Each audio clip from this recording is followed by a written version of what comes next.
everyone, this is Dipanjali and I welcome you all on my YouTube channel Study Time Media। बच्चों, आज की इस video में हमारा टॉपिक रहने वाला है लॉज ऑफ केमिकल कॉम्बिनेशन, यानी केमिकल्स आपस में कैसे कंबाइन होते हैं, कौन कौन से लॉज हैं जिनको वो फॉलो करते हैं। प्रीवियसली हम लोगों ने हिस्ट्री पढ़ी थी एटम और मॉलिक्यूल की, किस तरह से बहुत सारे फिलोसोफर्स थे जिन्होंने एटम और मॉलिक्यूल के बारे में बताया, और ये भी बताया कि किस तरह से एटम आपस में कंबाइन होकर मॉलिक्यूल का फॉर्मेशन करते हैं, साथ ही साथ मॉलिक्यूल्स भी आपस में कंबाइन होते हैं। तो वो कॉम्बिनेशन जो होता है वो किस पर बेस्ड है, कौन कौन से लॉज को फॉलो करता है, वो आज की वीडियो में हम लोग देखेंगे। तो 3 तरह के लॉज हैं जो एक्सपेरिमेंटली दिए हुए हैं, यानी बहुत सारे साइंटिस्ट ने एक्सपेरिमेंट किया, उसके बाद ये नतीजे निकाले हैं और उनको लॉज में प्रेजेंट किया है। तो 3 लॉज हैं बेसिकली। सबसे पहला है लॉ ऑफ कंजर्वेशन ऑफ मास, दूसरा लॉ ऑफ कांस्टेंट प्रपोर्शंस, और तीसरा है लॉ ऑफ मल्टीपल प्रपोर्शन। अब इसमें यानी 9th क्लास में हम लोगों को ये 2 लॉज पढ़ने हैं और ये हम लोग आगे फर्दर क्लास में पढ़ेंगे, यानी 11th क्लास में पढ़ेंगे। तो हमारे सिलेबस में ये 2 है मेन। तो आज की इस वीडियो में हम लोग शुरू करेंगे लॉ ऑफ कंजर्वेशन ऑफ मास को, ठीक है। तो बहुत सिंपल सा लॉ है। तो पहले हम लोग थोड़ी सी हिस्ट्री समझ लेते हैं, किसने दिया। तो 1774 में लेवोसियर एक साइंटिस्ट थे जिन्होंने इस लॉ को दिया। उन्होंने क्या किया कि एक क्लोज कंटेनर में, एक बंद कंटेनर में एक रिएक्शन परफॉर्म की, एक केमिकल रिएक्शन परफॉर्म की, ठीक है। अब कोई भी केमिकल रिएक्शन होती है तो वो उसके 2 पार्ट होते हैं केमिकल रिएक्शन के। एक तो होता है रिएक्टेंट जो उस केमिकल रिएक्शन में पार्टिसिपेट करते हैं, दूसरा होता है प्रोडक्ट जो बनकर आता है बाद में, ठीक है। जैसे एग्जांपल से समझते हैं, कार्बन है, ऑक्सीजन आपस में कंबाइन हुए, कौन सी गैस बन गई, कार्बन डाइऑक्साइड गैस बन गई। तो ये एक केमिकल रिएक्शन हो गई। इस केमिकल रिएक्शन को हम यहाँ से ब्रेक करेंगे ना, ये एरो से, तो 2 पार्ट हो गए इसके। ये हो गया लेफ्ट हैंड साइड और ये हो गया राइट हैंड साइड पार्ट।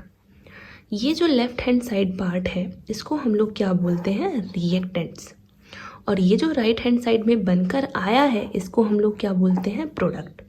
तो किसी भी केमिकल रिएक्शन को कराने के लिए सबसे पहले हमें रिएक्टेंट्स की ज़रूरत पड़ती है, यानी कार्बन होगा, उससे हमने कंबाइन कराया किससे, ऑक्सीजन में की प्रेजेंस में उसको जलाया, आपस में कंबाइन होकर कौन सी गैस रिलीज हुई है, कार्बन डाइऑक्साइड गैस, तो बाद में बना प्रोडक्ट, और पहले जो पार्टिसिपेट कर रहे हैं वो रिएक्टेंट है। तो ऐसे ही एक रिएक्शन ये लेवोसियर ने 1774 में कराई क्लोज कंटेनर में। तो उन्होंने रिज़ल्ट ये देखा कि जब भी कोई केमिकल रिएक्शन होती है तो उसमें यहाँ रिएक्टेंट्स का जो नंबर होता है और जो प्रोडक्ट्स का नंबर होता है वो कैसा होता है, इक्वल होता है।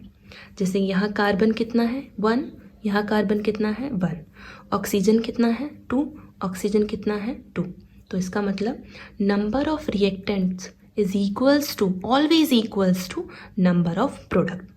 तो सिंपल सा ये लॉ है, law of conservation of mass. तो देखो मास पर कोई इफेक्ट नहीं पड़ा, बराबर है ना, जितना रिएक्टेंट का है उतना ही प्रोडक्ट का है। क्लोज कंटेनर में इसलिए भी कराई क्योंकि गैस है थोड़ी बहुत, अगर ओपन कंटेनर में कराते तो उड़ जाती है और मास का हम लोगों को प्रॉपरली पता नहीं चलता।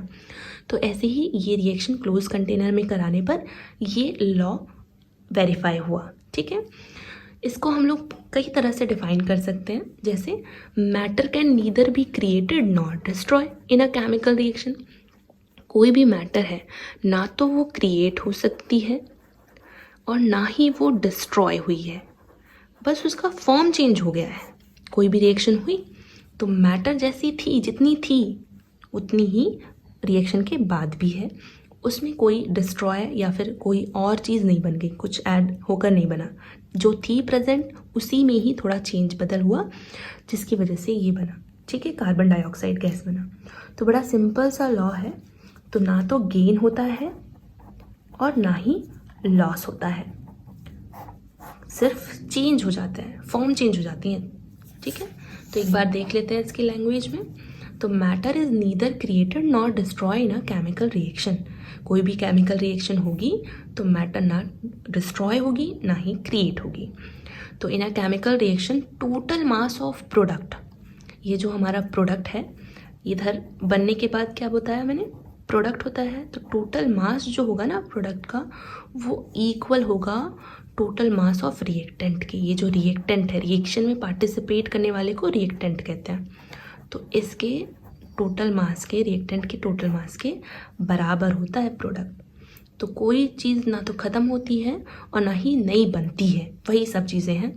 कैल्शियम कितना है 1, कैल्शियम कितना है 1, कार्बन 1 तो कार्बन 1, ठीक है। ऑक्सीजन 3 है तो ऑक्सीजन 2 यहाँ पर और 1 ये रहा 3। भाई प्रोडक्ट में पूरा ही काउंट करेंगे हम लोग तो 3 ही ऑक्सीजन है। तो इससे हम लोग कह सकते हैं कि लॉ ऑफ कंजर्वेशन ऑफ मास को किस तरह से हम लोग डिफाइन करेंगे। ठीक है, तो बड़ा सिंपल सा लॉ है।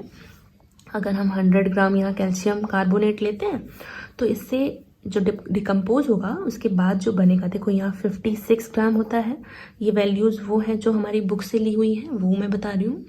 और बचा हुआ कार्बन डाइऑक्साइड कितना रिलीज़ होगा 44 ग्राम। तो देखो दोनों को कंबाइन करो कितना आता है 100, तो 100 और 100। तो बड़ा सिंपल सा लॉ है, हम लोग इस तरह से इसे देख सकते हैं। बाकी एक्सपेरिमेंट्स भी हैं जो हमारे टीचर्स परफॉर्म कराते हैं स्कूल में, ठीक है, तो वो भी आप लोग अगर समझना चाहो तो हम उसको भी देख लेते हैं एक बार। तो उसके लिए कराते क्या है, कुछ चीज़ों की ज़रूरत होती है, जैसे कॉनिकल फ्लास्क होगा एक, ये कॉनिकल फ्लास्क है। उसके बाद यहाँ पर कॉर्क एक ले लेते हैं ताकि क्लोज कंटेनर रखना है हम लोगों को। एक टेस्ट ट्यूब लेते हैं, उसमें हम लोग यहाँ थ्रेड बांध देते हैं, ठीक है। ये चीज़ें हैं, ये अपरेटस हैं, इनको हम लोग मेज़र कर लेंगे, खाली अपरेटस को हम लोग मेज़र कर लेंगे। अब इसमें जो हम लोगों की बुक में दिया हुआ है एग्जाम्पल, वो है बेरियम क्लोराइड का, जो कि हम लोगों को कहाँ लेना है, इस कॉनिकल फ्लास्क में हम लोगों को बेरियम क्लोराइड ले लेना है। और ये जो टेस्ट ट्यूब है इसमें हम लोगों को लिखना है सोडियम सल्फेट, यानी Na2SO4, सोडियम सल्फेट। ये फॉर्मूला होता है, इसी चैप्टर में हम लोग बनाना भी सीखेंगे कैसे फॉर्मूला हम लोग डेराइव करते हैं। तो क्या क्या लिया हमने, ये है हमारा बेरियम क्लोराइड और टेस्ट ट्यूब में है हमारा सोडियम सल्फेट।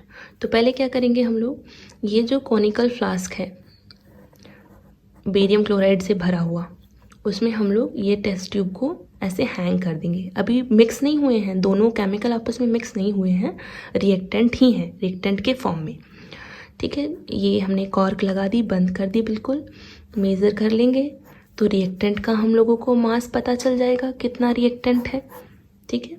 अब क्या करेंगे कि इसको हम धागे को छोड़ देंगे खुला हुआ, तो ये टेस्ट ट्यूब जो है वो इस तरह से लेट जाएगी इसमें फ्लास्क में, और इसके अंदर का जो सोडियम सल्फेट है वो कॉनिकल फ्लास्क के अंदर जो बेरियम सल्फेट भरा हुआ है इसके साथ कंबाइन हो गया। यानी अब हम कह सकते हैं कि रिएक्शन हो गई, दोनों रिएक्टेंट आपस में मिल गए और रिएक्शन होने लगी, तो प्रोडक्ट बनेंगे। भाई प्रोडक्ट बनेंगे, क्या क्या प्रोडक्ट होंगे, तो इससे बन जाता है बेरियम सल्फेट, यानी बेरियम क्लोराइड के साथ था लेकिन अब बेरियम सल्फेट बन गया, और सोडियम सल्फेट के साथ था सोडियम क्लोराइड बन जाता है, ठीक है, डबल डिस्प्लेसमेंट रिएक्शन। तो NaCl, ये सब आप लोग नेक्स्ट आगे 10th क्लास में सीखोगे रिएक्शंस के टाइप्स को, ठीक है। तो ये रिएक्शन हो गई हमारी, बेरियम क्लोराइड और सोडियम सल्फेट आपस में कंबाइन हो गए इसमें और प्रोडक्ट बन गए ये दोनों। तो ये देखा गया कि ये जो प्रोडक्ट है अगर इनका मास निकालोगे मेज़र करके और ये जो रिएक्टेंट है इनका मास देखोगे मेज़र करके, कैसा होगा, बराबर। तो किसी भी केमिकल रिएक्शन में कोई भी मास का लॉस नहीं होता है और ना ही गेन होता है। तो ये है हमारा law of conservation of mass. तो आई होप कि आप लोगों को समझ में आया होगा। कोई भी प्रॉब्लम हो इस टॉपिक से रिलेटेड तो कमेंट बॉक्स में ज़रूर बता सकते हैं। अगर वीडियो अच्छा लगे, चैप्टर समझ में आया हो, टॉपिक समझ में आया हो, तो आप लोग लाइक शेयर सब्सक्राइब ज़रूर कीजिएगा। That's it for today, good bye.